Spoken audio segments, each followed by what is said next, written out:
Welcome to the Propaganda Report. I'm Monica Perez. And I'm Brad Binkley. Our truthy, conspiritual, libertarian brothers from the North, Darren and Graham, need no introduction. So pull up your deck chairs.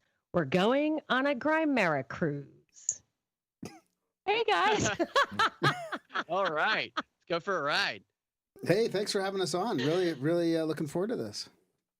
Really happy to hear you guys. We were on the Union of the Unwanted together.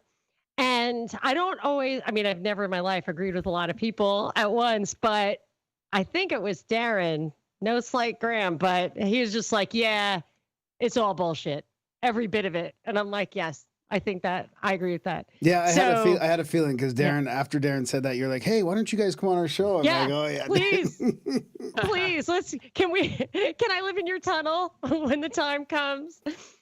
Well, Darren's got a very interesting perspective because he's kind of disassociated a little bit from the pop culture politics of this whole thing, and he's kind of started learning a little bit more about just life skills, how to live off the land, like doing all this kind of stuff. And I'm sort of more immersed in the crap, and so it's interesting how we're handling it in different ways.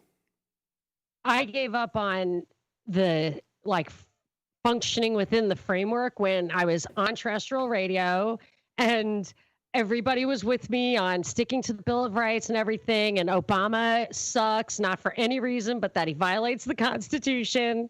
And then Trump got elected and I was like, yeah, Trump sucks for no reason, but that he violates the Constitution.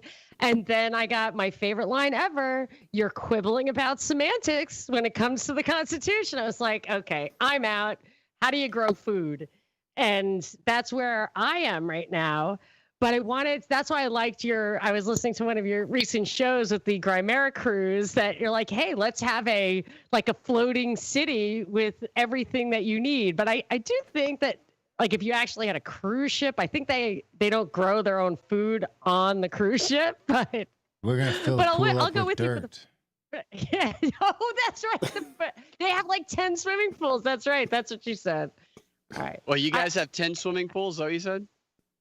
On if we buy the cruise ship. It was a big joke about just taking our little community off into the water on a ship that we can live on.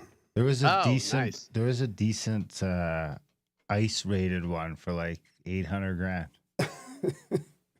That did sound like a good one. I knew I would definitely sign me up for at least the first month until the toilets get full. The seeds don't germinate. Well, those cruise ship type boats, they're magnets for coronavirus experiments. Yeah, really. It is hard. It's tempting to disengage. Sometimes I feel like this whole thing, I just want to disengage from the whole thing. I mean, you guys point out all the lies and the hypocrisy over and over on your show, and when you start seeing them and you start not being able to really do anything about it, it's kind of frustrating. Yeah.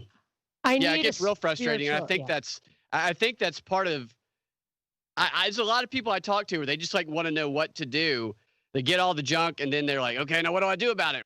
I think that's the point you have to reach to kind of break through to the other side, maybe have a spiritual breakthrough or a practical breakthrough where the first time the scales fell away from my eyes, I realized that government wasn't a necessity and self-limiting government would never work. And then it was only after that I even found out about anarcho-capitalism and that people had thought about this before. And there was such a concept as a self-ordering society. And similarly, I started thinking how can you be a libertarian when the framework is there's no possibility to actually be libertarian within the framework as we see it. And then I started really realizing agorism or growing your own stuff. But I want to pick up on what I heard Darren touch on in the Union of the Unwanted. I mean, what is your big picture? What is this all about? And then maybe my guess is you're ahead of me for sure on seeing through the board, just seeing what's on the other side of it. So, paint me a picture. Me? Yeah, you. I was thinking you, but well, I mean, if you don't feel like it, it's totally fine. I think it's probably It could be an election cycle thing. Like, you mean Corona? No, I think she's talking about the bigger picture. Yeah, I think the coronavirus is setting us up for a total transformation of society, and not in the way that, in a good way, if you're an individual who cares about real individual choices. I noticed that you put up the Kaczynski thing recently. I mean, that was another moment that opened my eyes. It's like, oh, why do I associate technology with progress? Why do I associate building stuff and growing things as being like a primitive endeavor when it is totally challenging, even for a hyper intellectual person like Kaczynski? It just changes the way, maybe I'll send you this book, Against the Grain. It just changes the way that I've thought about the purpose of this society. Like, I think that civilization in itself may just be one big slave state, that it was like that from the beginning. It wasn't like we crawled out of the trees and started growing wheat and giving half of it to that guy. It's that that guy figured out a way to get us to come out of the trees and grow the wheat. And so thinking of being a libertarian within the framework of that guy's world is a mistake, and this is that guy leveling up. And so do you agree with that this is just a big scam, it's a big trap into the next level of enslavement? Or is this organic? Big picture.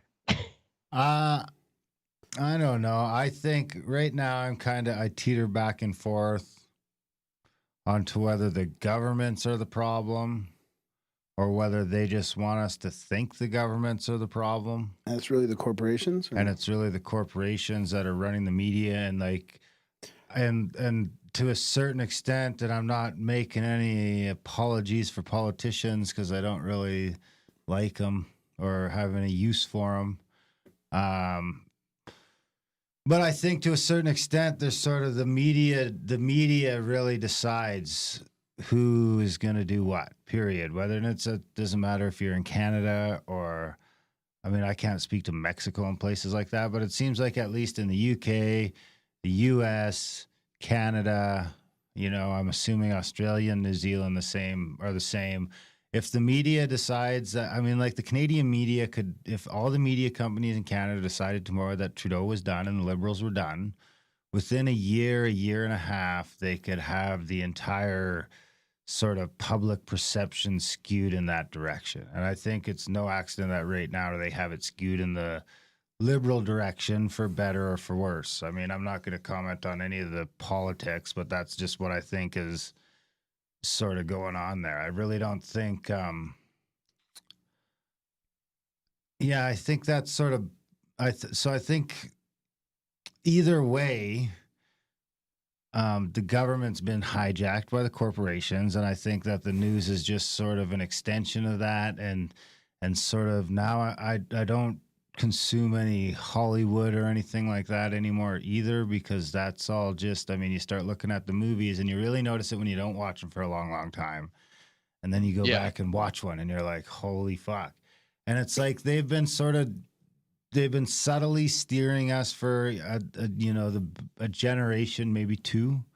And before that, they were doing it maybe even easier through radio but I don't think, I mean, I'm at the point now where I don't think really, maybe in the really heydays of television and radio and newspaper and stuff like that, it wasn't controlled, but at least for the last 50 or 60 years, I mean, I don't think you get on. I think all the networks are compromised. I think like Bezos is a government plant. I mean, how else do you take over the entire planet's shipping without everyone freaking the fuck out? You just, have some dude do it. It's kind of genius. I looked into, I think it was every big tech guy, every American big tech guy, even some other ones, Pierre Omidyar and stuff. I looked through every single one of them. The top 10 I could find that the top of my head. I didn't use a list. I just thought of the 10 names I knew. And I found 1 degree of separation between every one of those people. And I think it was military intelligence. One was like, I think Bezos is his stepfather who raised him, or his uncle, or whatever, whoever he was raised by, was a high-ranking member of the Atomic Energy Commission. And I mean, it's that kind of thing. And the only one who didn't fit into that profile was Steve Jobs. But when I looked at Steve Jobs' biological father, he was a CIA agent in Syria. So even that, I don't know if that means anything, but it was just weird to me that I don't know anybody in military intelligence, certainly not my family, my friends, nothing. And I also look at those people as being like weirdly, the guy drops out of high school. He's some kind of computer genius. He figures out how to make the startup that completely dominates the world and makes an oligopoly or a monopoly out of an industry that should actually have jillions of people in it. And he happens to also be the guy who runs it really well and is the PR guy, face job. And then all of a sudden he's got philanthropic interests, political interests. I mean, it's just so weird that every one of these guys seems to be a character from a movie. Valuations, yeah. And then the movies are the exact same fucking way. I mean, now start looking through the movies. I mean, in the 70s, they said that Mockingbird had infiltrated like 400 people they had in news and radio and news in Hollywood. And I see no reason that by now at this point, it's not 100%. And it's out in the open. It's wide out in the open. It's like Operation Mockingbird 2.0. The fact that a bunch of it is out in the open makes me think that, 90% of what's making it through to cable and Netflix and TV has been gone over with a fine-tooth comb on levels that you can't even comprehend to subtly manipulate. I mean, the best psychologists for the last 50 to 100 years have actively been working against you in one way, shape, or form. Oh, well over 100 years. They've been funding this since well before World War I. The media has been controlled, maybe not directly, but indirectly through it was the Committee on Public Information that helped get us into World War I. There's a book called How We Advertise America, where they boast about George Creel, Edward Bernays, all those guys. They boast about how they manipulated every sector of industry, the media, how they got – Bernays used to set up demonstrations where he would take reporters to, and he would just show them what he wanted them to see. And so the takeaway would be exactly what he wanted them to take away. Then they would go spread that around the country through their various papers. But he staged it all. All news is created was his main theory. The British controlled the underground cables going from the under the ocean during World War I, so they were preventing the German messages from getting over here. So we were getting one side of the story back then. This stuff has been controlled and manipulated for over a century at least. And who are they working for? Well, the Bernays and them were apparently that was the first organized propaganda machine for the United States. The British were working for either the British or maybe they're all working together. Kind of they're above the whole nation thing, and it's just a bunch of rich people and powerful people. I think so too. But wasn't he actually working for the government? Let's just if we're going to think about it that way. Yeah. The Committee on Public Information. Yeah. Like the Mockingbird thing, it was the government. But as a libertarian, I'm so used to saying it's the government. If only there's no government, no government. And I think that it would not be possible to have the kind of corporate structures, these monopoly, oligopoly guys, if the government weren't there to either funnel money to them or, more importantly, keep their competitors at bay or weak. But I feel like at this point, it's not a government anymore. Right. And it transcends all of it, but it uses the government as like a security force. Facade. It's like the entertainment division of this fucking giant Well, it's the machine.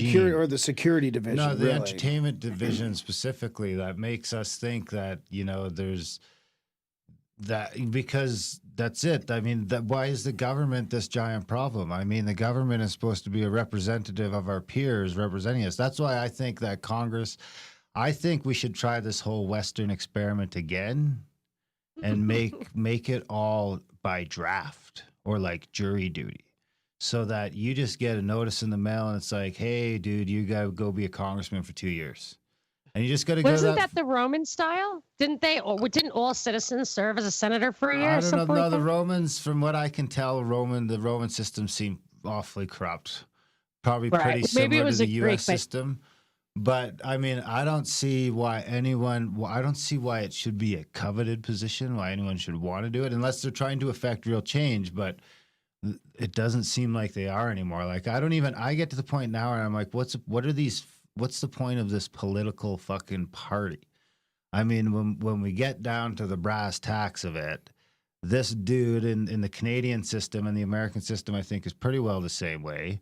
There's a dude from my county that's supposed to represent my county's outlook on things. And there's 300 and whatever of these counties in Canada, and they all get a seat at the table. And, it's not, it seems like the way it's designed, this guy's supposed to come back to my county when there's a big vote. And maybe he goes to an arena someplace or a hall, and he's available for a week, and everyone gets to go in and says their piece, and or he's back in the county, so he's got an idea what the fuck's going on there, and he knows how those people are thinking. But it's like it's gotten to this point now where it's not even close to that. It's really just about lining your pockets on the dark end of it. And on the other end, it's about, voting apart party lines and advancing careers and career politicians. And I really think, I think it should all be by draft or jury duty. And some people are like, well, then you're going to end up with some dumbass in charge. And I think that's all the better. Right. All the better. I don't need an idea man or someone who's got these delusions of grandeur or thinks he can save the world. I want someone who can decide who the vote is for, and who can ultimately be a good spokesman for the people. Maybe, I mean, the prime minister is the one job where you might say, okay, we want this guy to maybe be the best of the bunch, so that, but not to be the leader, just so that when he goes to a conference, he doesn't sound like a fucking jackass.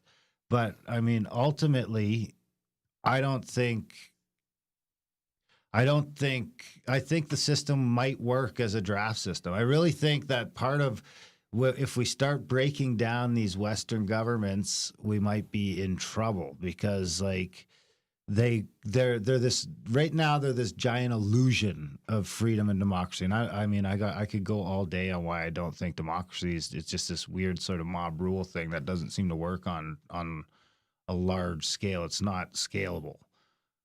But either way, I think that some of these Western governments are really pretty brilliant, and they've been hijacked, maybe from the beginning, maybe by design. But if we kind of turn our back on them and get rid of them, and let's say in the libertarian sense, more of the corporations run rimshot on the place, then we could be heading straight towards total recall, because all these so-called rights we have that, I mean, you might argue are completely under attack right now and everything else. But I mean, when Bezos owns all of Washington State, all of everything, and has his own army and the transportation and everything else, and he just decides that Monica doesn't go anymore, then, that thin thread of freedom that we think we have, whether, it exists or not, is up for debate. But if we kind of throw that out, then we really might not like what replaces it. And for better or for worse, it seems like not a bad system if you can get, I mean, my honest opinion is you got to get rid of the entire entertainment industry. It's just, I don't know if it can ever be wholesome. Maybe it can, or maybe, but it's not right now. I don't know. It's just a giant propaganda tool. It might have been right from the get-go. Are you enjoying this special episode of the Propaganda Report? If you are, you might enjoy our weekday show, the Drivetime News Blast. 30 minutes of news of the day from a perspective of truth, liberty, and justice. We listen to the news and peel away the propaganda so you don't have to. It's free in the Propaganda Report feed on your favorite podcasting platform. And if that's not enough for you, check out our Patreon page at patreon.com/Propaganda Report. There you can get a full 45 minutes of daily news from a perspective of truth, liberty, and justice. Or choose higher tiers that give you all of that, plus access to our very special disappearing patron parties, live-streamed cocktail parties with us and like-minded patrons 2 Fridays every month that are always a blast. Hope you are enjoying this special episode of the Propaganda Report, and hope to catch you at a patron party soon. I think it has been. Yeah, go ahead. No, and that's where it comes back to what you guys were talking about, whether it was political 100 years ago, 120 years ago, is I think that what Darren kind of doesn't really, is there's a globalist push. There's a global push that there's a reason why our government in Canada is like this, and it's because they're an arm of the globalist industry right now, and an arm of the globalist takeover right now. And I think it goes back to all these politicians being in secret societies or whatever. I mean, but that I think it doesn't get to the point that it's not our government anymore. That's what I'm saying. But it's not like we can just change our government. It's under the influence right now of something way bigger. Like it goes way bigger than by this. definition, it's not what it's. It's not what it's supposed to be, because we're supposed to be able to just change that. I know, that's what I'm saying. Like, but it's not. Like, I think we're focusing on national governments when it's a class warfare in the world, and they're couching it under they're going to transfer wealth everywhere and increase, that's help right. poverty in all these other places, when really what they want is this elite unelected body running the place and everybody else lower class. Like, it's two classes they want. I think they want the middle class was getting way too powerful, and they've been talking about it for decades, that they want to take over the world, one world government. If you hear Reagan's speech, like in the 1990 or whatever, I mean, it's these guys, they make it sound all nice, but I mean, I don't think there's any, like you said, government never gets smaller, right? So you're going to have a whole bunch of unelected people running the world. I mean, it sounds all great, but I think it's a disaster waiting to happen. Like the Great Reset. And well, yeah, that's what it is. Yeah. So Corona now is now it's the vehicle of making this whole thing happen. It's the way they're going to do it. Yeah, I think that it's big philanthropy is a big part of it. Big government, they want to replace government without having any democratic element to it. And I totally agree. Democracy doesn't make sense. There's objective rights, and I think we've tried to do a system where we agree to have those rights protected or enforced in some collective way by saying there's this outside entity and they have guns and they are going to do all that for us so we can concentrate on being creative and productive. And that was what we were sold. And I think that's definitely what the Articles of Confederation said. And that's what we were told the Constitution said. And so even if it really wasn't meant to be like that behind the scenes, that is the contract that we were sold, and we accepted it. And that is definitely not what it is. It has never been more obvious than now, when everything that our governments are doing at every level are completely outside of the law.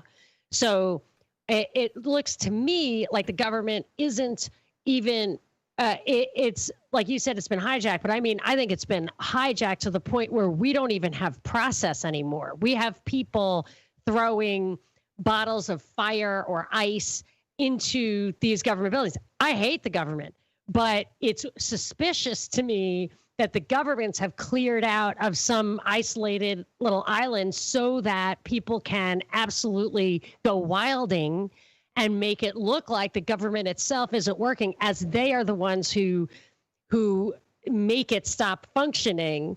They want it to stop functioning. They want to level up to a kind of technocracy. And I think they admit it. And I think it's big philanthropy, which is a kind of coalition of big corporations. And they want to combine that with the governments. If you read the stuff from the World Economic Forum, from the Great Reset and the Fourth Industrial Revolution, which are all their projects, and from their mission statement in the beginning, it was about combining government and business. And these are the business guys. These aren't the government guys. So you could go like it's fascist or it's corporate or government, whatever. Like, I think even calling myself a libertarian, that brings this idea that I actually think there's still hope for a kind of self-limiting government, or at least a government framework, even if it's voluntary. I don't even think you can do that anymore. I think you can't even get above a couple hundred people. I think we'll be lucky if we can carve out a spot where it's a big enough place for us to grow a variety of food. And then I hope that we have enough people on the edges to use their guns to keep that dominating kind of slave state at bay. But that's such a theoretical, vision. But I really think that's what they're pushing down on us. But I can barely get my mind around the problem, and there's no way I can get my mind around the answer. And I think they're way ahead of us on that. I mean, Graham, you've probably been familiar with this stuff on the Great Reset. I don't know if you have, Darren, but it's chilling what the World Economic Forum says they want to do in the name of Rona. Yeah, and the climate change. Don't forget about that. So they're throwing the whole global warming thing in there now. Build Back Better is being talked about in 10 different countries now. Different politicians. Climate change is the race. Foundation of this, and they're just using Corona to rope everything into the whole climate change. Because it wasn't working. Because global warming was not working. People aren't buying it. Right.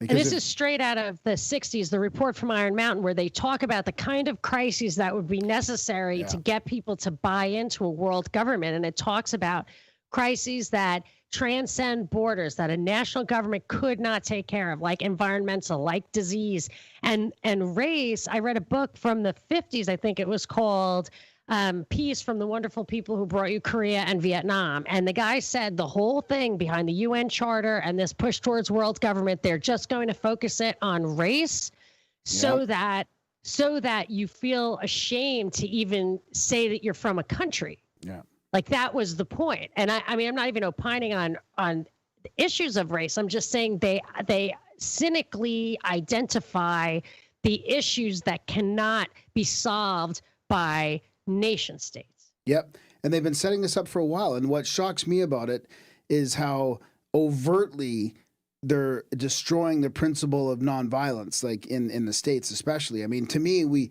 one of the foundations of feeling safe in this Western society is that you can't do violence. You know, you could yell and scream at somebody or call them names or whatever, but you can't punch them. You can't hit them. And there's a couple reasons for that. One, because it's against the law and you'll get chucked away, and that's a good thing. There was a law against hitting people and violence, property or people. And then the other one is you don't know what they're going to do in self-defense. I mean, you don't want to take a risk at beating somebody up or taking, breaking into their house and doing it because they could shoot you or whatever. And that's just completely gone. Just and gone. There's another... In like 4 or 6 months, it's gone. And I would say that goes hand in hand with something else I've noticed, which drives me crazy, is it used to be the reason you would have compassion for people, want to have a safety net, join together, is that you pitied them for physical suffering, which came from poverty and disease. And as our technology develops to the point where if it were employed in good faith in a universal way, decent, whatever, if you wanted to have technocrats employ it, you could actually relieve everybody's physical suffering. And that can be addressed within communities. But the poverty now is about dignity and equality. It's not about physical suffering. Like they've taken the human element out of everything that used to be objective about society. I mean, It's really getting to the point. And when you say they want like 2 classes, one of those classes, if you really want to get freaky, which I don't get there yet, is that transhumanism stuff where the super, super fancy guys get to be immortal, I would call them interdimensional beings, but it's more of an earthly thing that they want to be physical and mental.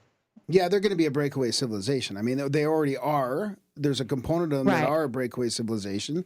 And I should have probably said 3 classes. I mean, there's going to be the lower technocratic class that's just basically a slave, tracked everywhere through their social credit and digital currency. And then there's going to be probably a bunch of people like us that don't want to be a part of that system, and we're going to be outcasts, and who knows what you can call them or what's going to happen with that. The tunnel people. Yeah, Every single dystopian sci-fi movie has the tunnel people. Yeah. And that's where we would be. But I think they have that technocratic, bureaucratic class of high-level slaves with their barcodes and everything. But I do believe there has to be that class of useless eaters, which previously I think they wanted to just wipe out. But I think they realize how useful they are to guilt that middle technocratic slave class into showing up in the morning. Yeah. They make you think that you have to support those people who can't do anything for themselves. And then lo and behold, they are actually using taxpayer technology that came from the Department of Defense and all those kind of programs, which private enterprise would never support.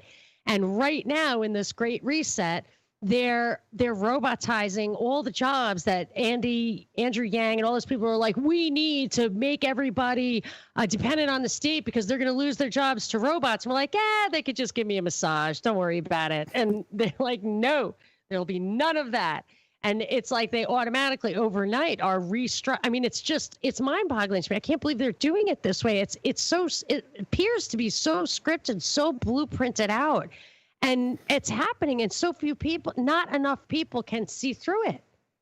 It's tempting too. I mean, it's tempting when you've been living paycheck to paycheck. I mean, how Western? So I mean, I was kind of more of a socialist in the early 2000s, late 90s, because even though the economy was half decent, there was a whole bunch of people looking for work still, and they couldn't make ends meet. I mean, that was at the point when expenses were still going up and the wages were stagnated. And now, you can sit at home and get universal basic income and really just kind of do what you want, live the dream, and not really have to worry about going to work. It's kind of tempting. They're also told that it's patriotic to do that. Yeah, exactly. I don't know. But go ahead. Then the human, what is the human being, starts to matter. Yep. And that's where you see Kaczynski and like his power principle, the four concepts that you need to have autonomy, you need to have purpose, you need to have these things. And because we lack those things, that's why we now need Prozac. We now need all these things that allow this human organism to adapt to this artificial environment. And I think it's only going to get worse. And I can't see what their plan is unless their plan is really, because the one element of war that this substitute for war is missing is real big numbers of population reduction. And they could do it by getting us all to not be close enough to each other to breed, or they could get us to kill each other within countries, like what they're kind of looks like they might be pointing at right now for us. Feels like it feels like they're willing to go the long-term route when it comes to that kind of stuff.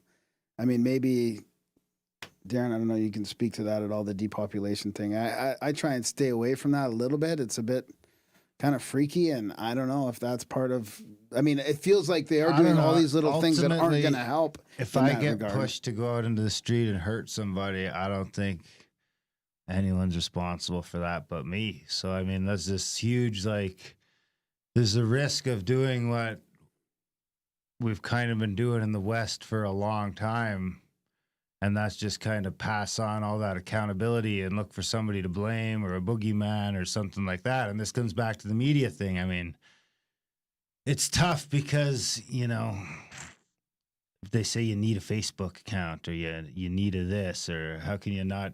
It used to be not having cable was crazy. Now it's like not having Facebook's crazy. And, watching the movies and playing the video games and buying into like all of that, most of the things they're using to manipulate our thoughts and make us, I mean, this is a problem with democracy, is that, I mean, they can convince half the country to vote in the way they want to. And I don't think that, I think that's like, not going to get better. That's going to get worse. I honestly think it's like we got to take a step back from being manipulatable and take some accountability of just being more of our own people again, and not having to stare at our phone for 6 hours a day, or not having to watch the news and get all of our information from there. I mean, the perfect example is if this was fucking 100 years ago, nobody would know there was a fucking anything happening, because by the time the news could get disseminated to the towns and the villages, that there's corona's killing all these people. It's just, it just wasn't going to happen. That's true. But here in LA, they've literally burned 4 million acres of California. And I really smell a rat with all of this. And they're just doing so many things to make it uninhabitable. I feel like as an individual to step out, the whole thing they might make the earth uninhabitable for people who do not get biological, genetically engineered vaccinations twice a year. I mean, I'm worried that's the kind of thing that they're up to, where you couldn't, even if you were willing to just live in the ice, where nobody else wanted to be, and you were able to figure that out. I'm afraid that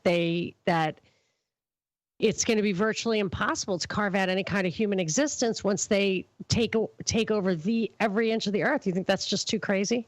I don't know if it's too crazy or not, but I don't think it's worth the energy of being afraid. I mean, I think. But I feel like it's happening in real time. Yeah, maybe, but I mean, is being afraid helping? Well, I'm trying to noodle more than be afraid. Like I feel like there is some imperative to address it. Otherwise, it'll be that. Even Kaczynski said that actually what he was saying, it would be too late. It is already too late by his standards, in that it's too late for us to actually exercise those First Amendment freedoms that might, or any of the Bill of Rights that cover your rights of privacy, your rights to They were probably never there by that.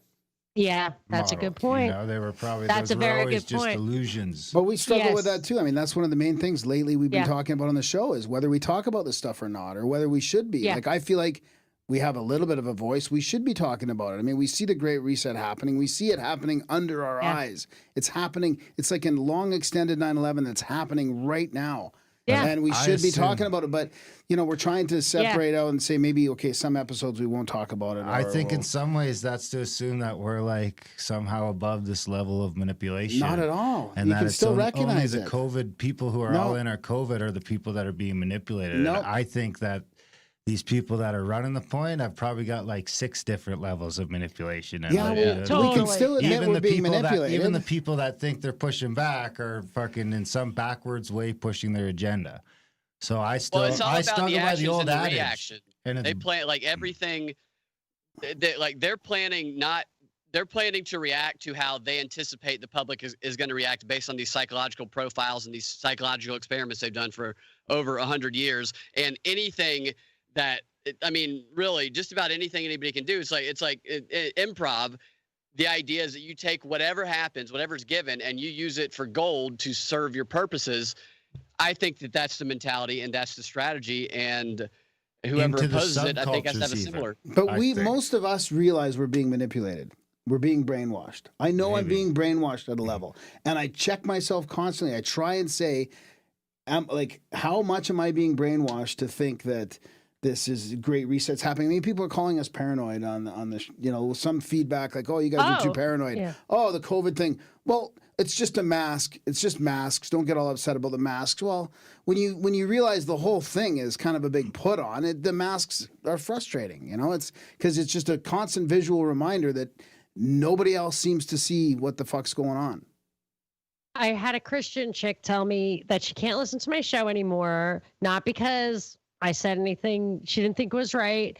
And she was a big supporter. She was a big patron. And she said that she recently came to the epiphany that this idea of the revelation of the method, or us seeing what they're up to, is in itself robbing us of our innocence, and that man was meant to be innocent. And then I started thinking, like, if you think about the Garden of Eden, that was eating from the tree of knowledge. Or if, like, when Jesus says the goats go to the left and people call libertarian goats, and the sheep go to the right. So maybe there is an innocence. It's a little hard to get my mind around just because I'm intellectual. No, I've been thinking that too. The occult method, the occult is out in the open now. It used to be in secret societies for the people that were initiated, and the profane was not allowed to learn all that stuff. Now everything is available to everybody on the internet, and there's a huge appetite for all these secrets, and our innocence is gone. And it is in itself corrupting, because then here's the other thing. They close the churches, and now for the first time, I'm like, what are these guys up to? Do they have actual magic? What is magic? Let me look up magic with a K. And I'm thinking, oh, wow, all of a sudden I have an interest in magic with a K, and I used to just go to church and hope for the best. It also models behavior. So now we don't just see rhetoric coming from politicians. Since it's okay to lie a little bit, then it's okay to lie a little bit more. People are speaking on social media in nothing but exaggerated rhetoric. People are speaking to each other without logic, just jumping to conclusions. And it's okay. It's normal, because that's what they do. Exactly. That's what's frustrating for me. We're trying to live a simple, honest life here, honestly. And just seeing the lies are so bad right now. They're so bad and so obvious. And I'm challenged by family and friends, and they're like, well, how do you know that other narrative is true. And I'm like, I don't know that it's true, but it doesn't mean I can't see that that's false. Oh, yes. So I always say that. I don't know what the truth is. Yeah. I don't know what the truth is. All I know is what I know. And I think, I can't go to church, I'm Catholic. I'm not, this is the truth. I was raised Catholic. I do it. I'm a practitioner more than a true believer, but it's valuable to me. And what I like about it is the sacraments. Yeah. And when the Pope bows to this ridiculous kabuki government that we have to deprive people of the sacraments, I mean, that's when now I have to rethink that really fundamental assumption. I mean, that chafes me. I don't know what the real answer is, but that's a problem. So now I have to find a new religion. I was told it was the only religion. I really have to rethink things. Yep. And that's a bad sign. Yeah, especially when you can't go to church, but you're allowed to go out and riot, really, and burn shit down. Yeah. I mean, that's okay. You can get let out of jail for that, but you get arrested for... They bring pot to the door here. Yeah. I mean, not that there's anything wrong with that, but I'm just saying, that's okay. That's totally fine. They made sure the liquor and the pot were flowing, but they closed down the gyms and the churches and the bars. The liquor stores are open, but the bars are closed. So all these things that could actually get us talking to each other. But I feel like talking to each other in a way that can't be monitored. Yeah, right. Exactly. So I think, the solution to me is a boring one, and it's the one that's been around for fucking ever. And it's cliche, but you just got to be the change.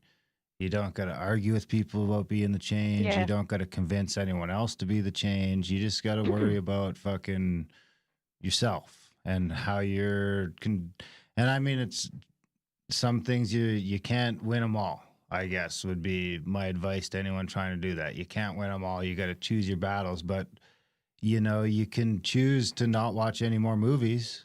You can choose to not watch the news anymore. You can choose to not go on Facebook anymore. I mean, people, I got a family, I got this. Well, okay, well, it's not important enough to you to stop that corporate influence, because that's all it is. I mean, and I'm not perfect either. I've still got a Netflix account. I mean, I've only watched 2 shows on it. I watch The Office a lot, and I watch Steve Rinella's Meat Eater. I like that show as well. And that's really the only reason we have Netflix at this point, because even my kids have gone on YouTube. But I've limited my video down to, if I'm over an hour a week, then it's too much. And I'd like to get my kids in the same spot. And I think eventually that all of this, that to me, in a sense, is if you want to look at it in that metaphorically biblical sense, that's the what's the word I'm looking for? That's the salvation. Yeah, that's the salvation. And I think that the other side of it is that sort of serpent, the tree of knowledge, is that, it just never ends. And it's just, you got to spend some time worrying about, because you might be right, Monica. Maybe we are just on this march to this, total state takeover. But if that's the case and we're so far along it, I don't think they wouldn't let us talk about it and complain about it if there was any hope. If we were a real threat to it. Right. B, totally. I think, like I said, these psychologists have been working against us for 100 years or plus. Anyone who's a halfway decent psychologist is getting paid tons and tons and tons of money to convince you of things subconsciously. So I think you're looking at 4 or 5 different levels. Alex Jones is there for a reason, because you're going to have these, you've got your general pool, probably you've got 2 general pools they've figured out. And that's why we've got a left and a right, because you got these 2 general pools that we need to keep, these are the main 2. And that worked, up until 30 or 40 years ago. And then we started having different levels of ways to communicate, and all of a sudden you have different things spilling out of these pools. And I think, that's 2020 is kind of the culmination of where we're at from an information standpoint. The more access to information the public gets, the fucking crazier it has to get. The crazier it has to get keep the fucking. And eventually, when they can't keep it too crazy, they'll just shut it off. Like, I'm a firm believer that they'll just go full China. If they're doing what we think they're doing, that's where it's gonna go. And yeah, but that also affects them, right? Exactly. So they're making billions on keeping this thing running as well. That's right.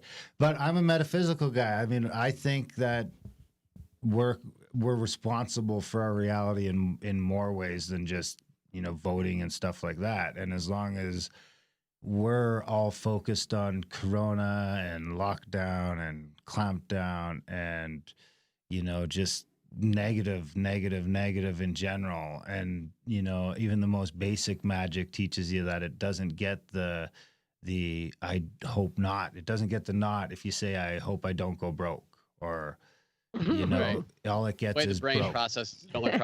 Magic doesn't pick up any of those don'ts or cancer, so it's got to be all in the other direction. So I mean, or it does pick them up. That's all it picks them up. Yeah, if these people are doing magic, then our attention is our biggest currency against them is our attention. I mean, those are the two big things to me: is your dollar, where you're spending your money, and where you're spending attention. And you got to take a real close look at those two things, because without those two things, the they starts to evaporate pretty quickly, I think. Also the speed of communication as well, not just the amount of information, but how quickly they can disseminate it to people around the world in an instant. And one of the panel discussions for CyberCon that we went through, the information warfare officer is talking about how it's such a it's so powerful for them to know that 3-year-olds, 5-year-olds are stuck on their phone all day long, and they have that communication point to where they can reach these children instantaneously. Yeah, the phone's got to go. In my opinion, the smartphone has to go. I'm tied to mine for a while longer yet, but if I didn't use mine for my existence, for my job, like not having a phone isn't an option for me, because it's just not. But if I can separate from that, then I think,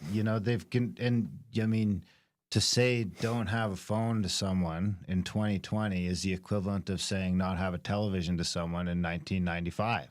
They'll look do at it. you like you're fucking crazy. No, it's not like not have a television. It's like not have a car, because like you can't not do it because of your work.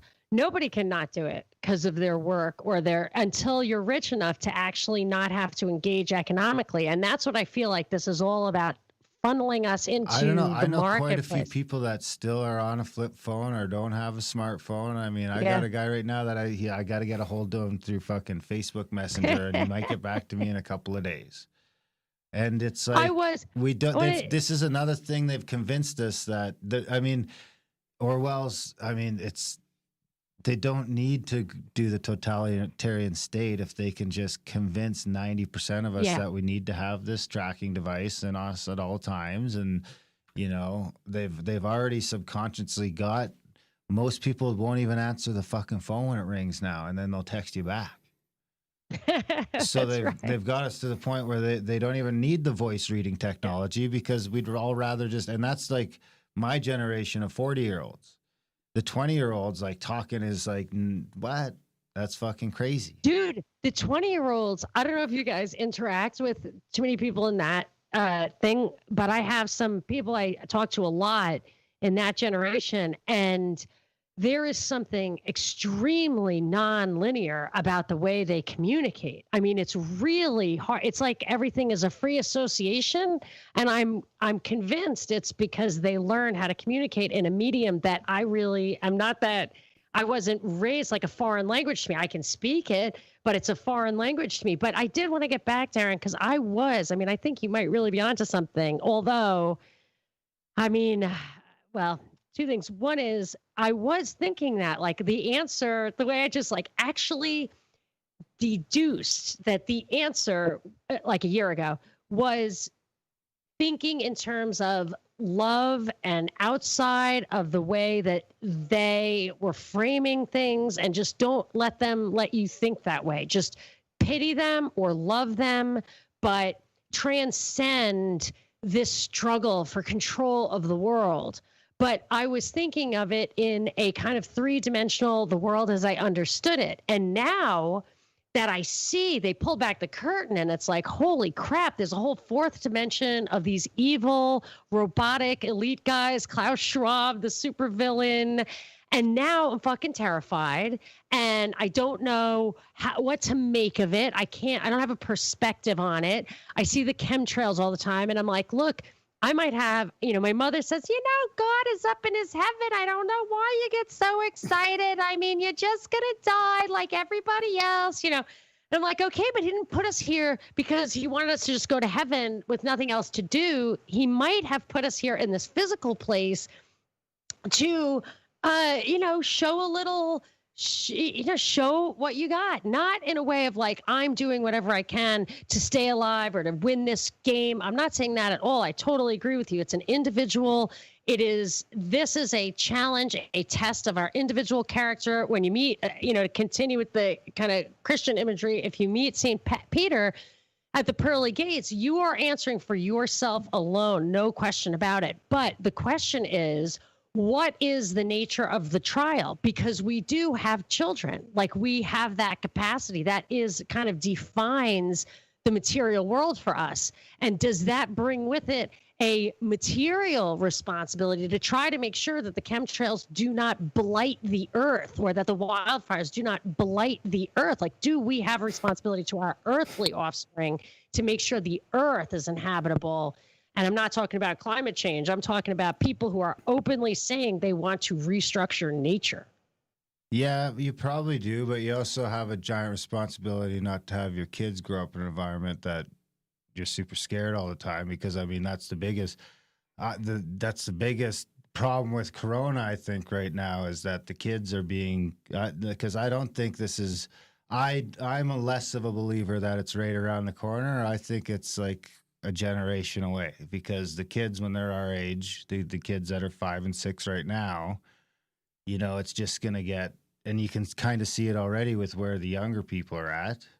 And it's just, as long as we keep going down the road of swallowing up all the bullshit they're selling us and getting all their new apps and watching all their new movies and all their new shows and playing all their new games, then I think we're kind of just, marching off a cliff in a sense, or they don't need to come clamping down on us.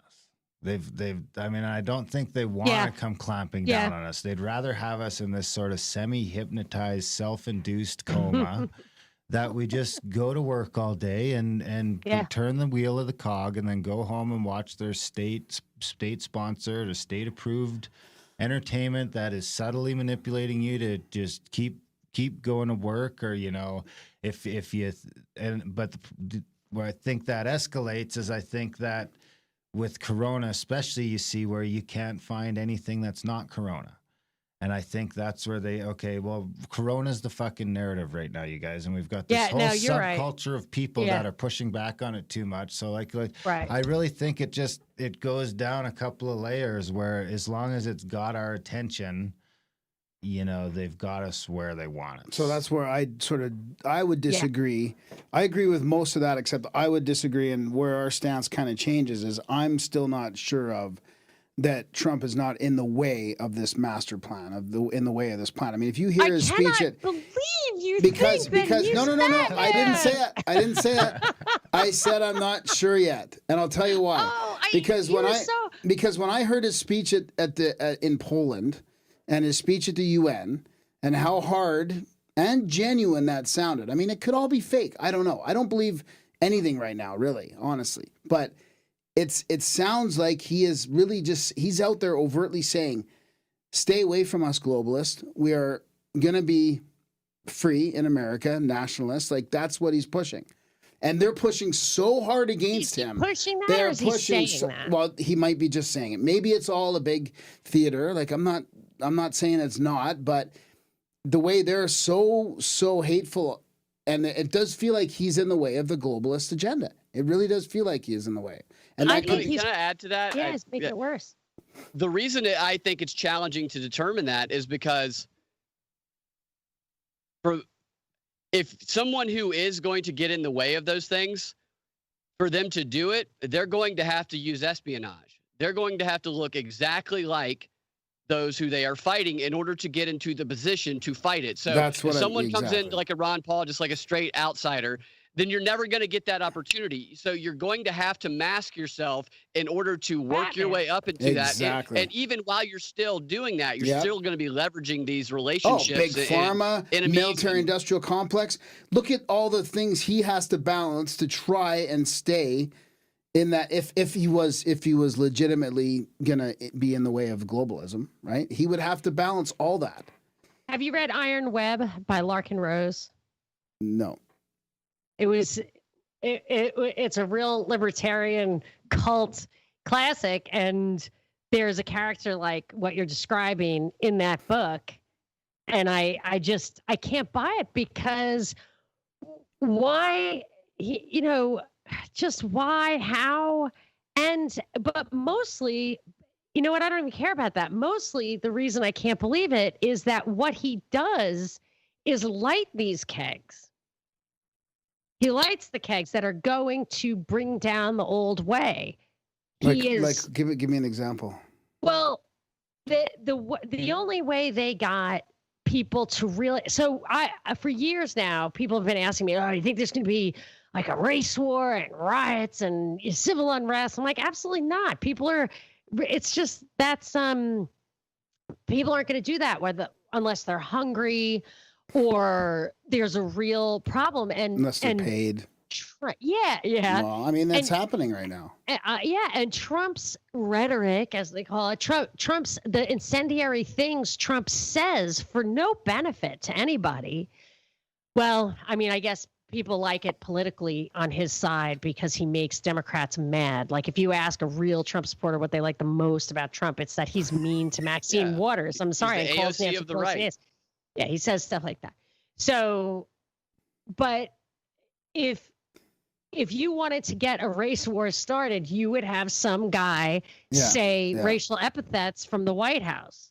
Or you would have people react to anything that's said as though they were racial epithets, like making stuff up that's not at all racial. But he feeds into it. He does feed into it with his ambiguity. I don't know about the race. He doesn't really feed into the race. Oh my God! Did you see the? I mean, I don't know if it was doctored or not, but the video someone sent me of him not denouncing white supremacists was pretty like. That was in the debate. I mean, how hard is it to just say just denounce it? The question also said militias. Oh, did it? And he said sure. He said sure twice, and then Biden interrupted him and threw the Proud Boys in there, which turned the whole thing. He was about to do it. He said sure, but you've seen the cut up tapes. I mean, No Agenda plays all the time where. He's been saying it for years. He said it over and over again. So even Scott Adams turned at some point, and then he turned back because he turned back because he was pissed about it. I know, but he turned back. It was just look. He could have handled it way better. He missed a ton of opportunities. Handle it way better. He's supposed to keep everyone fucking squirming and guessing. Right, But it seemed like it was vague on purpose, but he has denounced it a million times. It gets to a point though, where if you have to denounce something every 10 minutes and you're never talking about anything else ever. There used to be a guy, they used to bring Ron Paul onto Fox News and CNN. And I remember one time, I can't remember what year it is, 2014 maybe, or maybe it was before then, but they brought Ron Paul on, they introduced him, and then the anchor, in a very serious face, said, now there's a supporter of yours who is going around in Texas saying that you're having sex with Rick Scott. Would you like to denounce that person right now? And he just took the microphone off and walked off. Does that mean he's having sex with Rick Scott? No, it means he's tired of getting asked bullshit questions all the time because all he does is spend his time doing is denouncing things. And Trump could have handled that question a lot better. I agree. But I also, the Proud Boys thing they threw in, they're like, I can see the process. I think most people who aren't automatically assuming everybody's racist is probably going to go, the Proud Boys, and try and process that. Who are they? And then that gives another person time to interrupt. That kind of hijacks it. He's denounced it over and over again. He could have done a better job. Yeah, and his whole thing about, I mean, they twisted his whole stand back, stand by, or whatever that thing was. He meant that they're not out there doing that. That's what they're doing. Not that they're supposed to stand by. I mean, waiting for some trigger. I think he's a willing participant. And people say, well, why would he do it? I think it's because he's still, I mean, he gets hated by a whole ton of people, but he's also got like 60 million people that just love this motherfucker. Yeah. And he wasn't as rich as he said. He was not as rich as he was not a billionaire until Dianne Feinstein's husband's company awarded him that DC post office, which he might sell at a profit of $500 million, which would put him in the billionaire category. But he wasn't there before. And everything he ever made came from government contracts and government licenses. And he was a Kardashian. He was not a Cuban. He has got a lot of reasons to take this role on. What actor gets paid $500 million for 4 years' work? That's a lot.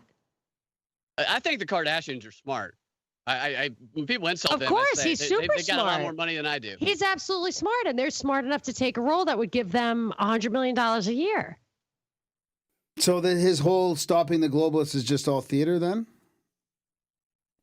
He's not doing it. I mean, look at the USMCA. It shares a Canadian study from the University of Toronto showed that it was something like in essence 90%, but the Trans-Pacific Trade Partnership, and in actual literal text words, quotes, it was over 50%.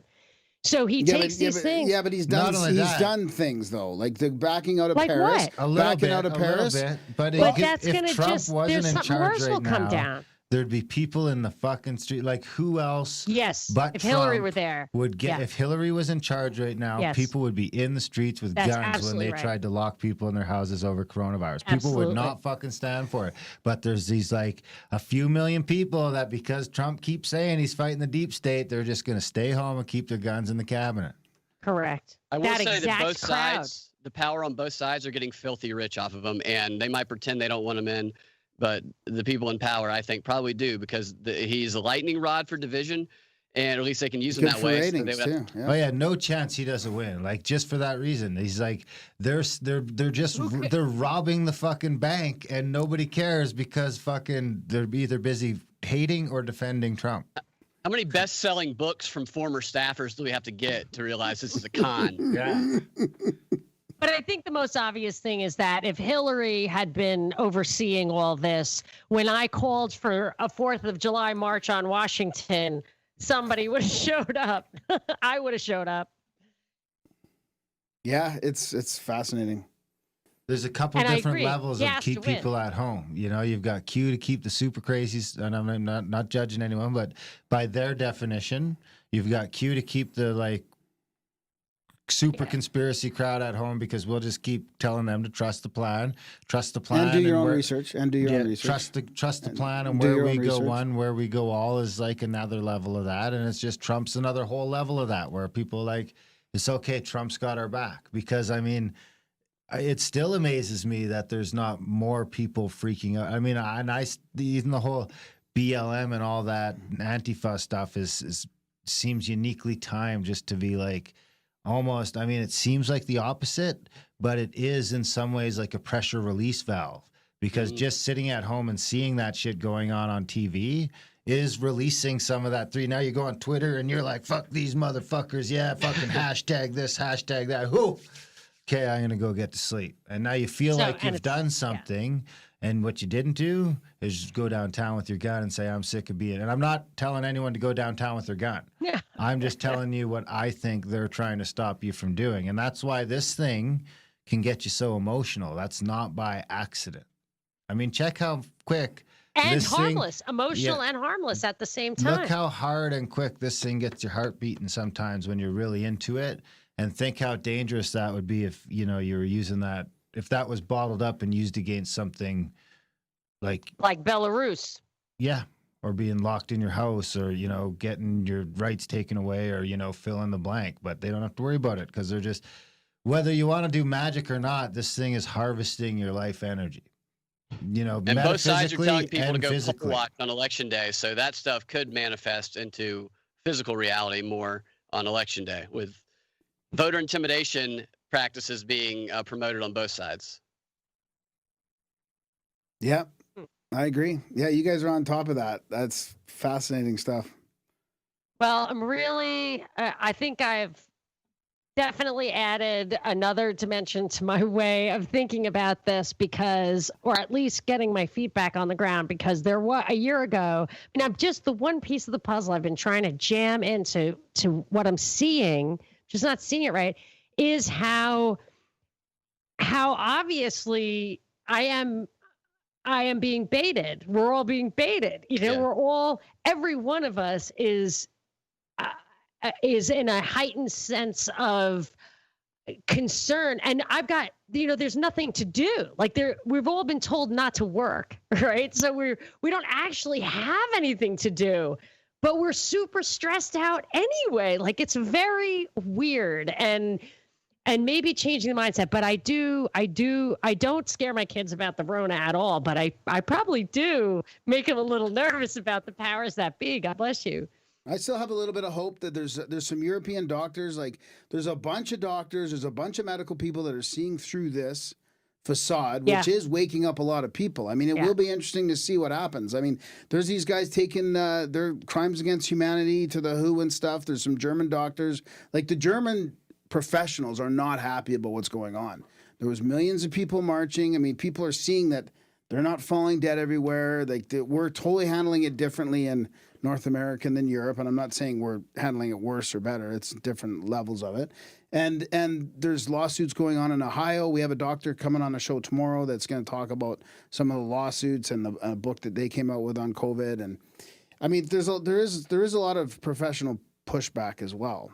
And that's another good point, is that to expand the horizon, they're really, wow, the one thing in common that the 3 tweets I tweeted out yesterday, I was like, wow, the censorship is really cracking down on Twitter.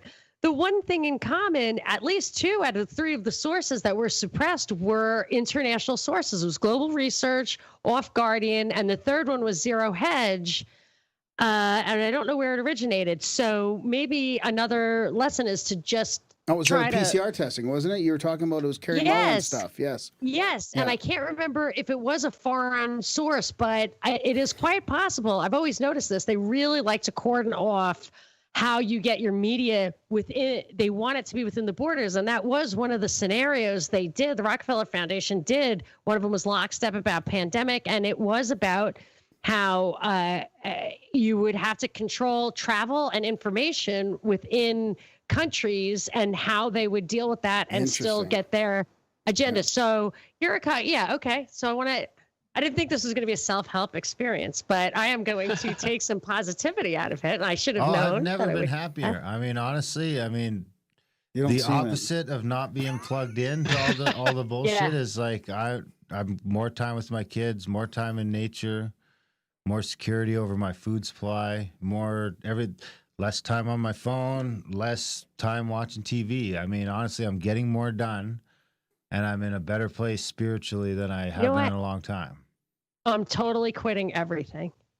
I'm giving up my computer, and no, I'm not going to, but I want to now. And I don't think you need to give up all that stuff. I mean, you just need to not give your attention to people that don't want the best for you. Yeah. What you were saying about the media, this made me think about early on in the show about the media having so much power over that. There's actually, it's called something called agenda setting theory that studies the power that the media actually has over determining what people think about and what they argue about. Which I think they figured out a long time ago that movies and TV shows were a way more powerful mechanism for social control than the news would ever be. Yeah. Yeah. All right. I just got a text. It's so funny. Hey, how are you? I didn't see you tweeting today and I got worried. Because I literally, I just couldn't. I was getting so stressed trying to keep up with everything. And people tweeted me such important insights. And I was like really getting, till 1 o'clock in the morning, getting super stressed. And it's just funny because I took a break and people were like, what happened? So I think this is a little bit of a wake up call or a go to sleep call. Man, I'm glad I'm not on Twitter. I'd be addicted to it. I got the Grimerica Instagram and YouTube and a couple chats our chats. Because you find and that's like-minded people. But I mean, I can't imagine. I don't touch Twitter unless it's at If it's not an ad, I'm not interested. I don't care. Yeah. It's not my I've only got like so much free time, and it's like to just be giving that away to people that want to sell me shit. At the best case scenario is they're trying to sell me stuff I don't need. The worst case scenario is all the stuff you guys are talking about. So it's like, why would I want any of that when I got, when I can spend some time talking to people like you, or hunting, or hanging out with Graham, or, fill in the blank. I mean. Oh, Bill wanted to give you some, brief about going hunting so much, he told me. Yeah. Bill from Neighbors. Yeah, Bill Obie said, he's sponsor of their show. Yeah, tough. I would take a trip to walk in the woods if we ever did a show, or just get a little lapel mic on and walk in the woods for an hour. Walk? I think so. I spend probably at this point, I'm spending at least at a minimum 8 hours every 2 weeks, someplace where there's zero cell reception. Well, we were doing stuff like that, but these fires have closed down everything out here. Yeah. I'm in LA. Yeah. Yeah, I agree with you that they've been bad. I mean, we had the smoke up here for a while too. And I agree with you that there's something fishy there as well. As soon as they don't allow you to start talking about what's I saw that. Yeah. Got took down. Yeah. All right. Well, until next time, I've got a lot of food for thought. Is there anything I didn't let you say? No, it's great. Yeah, thanks for Where can everybody find your show? Grimerica.ca, right, Darren, is it? Yeah. Yeah, it's on. We kind of use YouTube just as a streaming, but we're not really focused on it there. But it's on all the podcast platforms. The Grimerica Show. I'm on Instagram. Darren's on the Twitter. Only if you add him. Only if you add me. And even then, I mean, you're probably better off just emailing Graham. And we have a chat room, which is fantastic. And it's good. It's fun. Yeah, it is great stuff. All right, well, we will see you on the Propaganda Report. You want to hear this, we'll put it in the Propaganda Report feed, and I'm going to put it on my YouTube channel, and Binkley probably will too. And if you ever, oh my gosh, these guys should come to one of our cocktail parties. Oh, yeah. We have awesome Patreon cocktail parties that disappear, so it gets a little crazy, and not everybody has cocktails. Is it virtual or in real life? It's virtual, but it's about as real as it can get. I mean, there's definitely a lot of, and there seems to be a variety of activity going on that I don't know, getting to the nuances of stuff I never even heard of. I mean, that's a great idea. Anyway. Is that via Zoom or how is that? Oh yeah. It's, well, we do it on StreamYard, but it live streams onto YouTube, and really we're up there chit-chatting. And if you wanted to be a guest, and then the chat though is we actually have to limit how many people can go, because the chat's where the action is. It's a very cool thing. So I'll just email Graham. Okay, good. That's the only way. All right, guys. Thanks so much for your time. Thanks, guys. Great. Thanks. See y'all. All right. Thanks.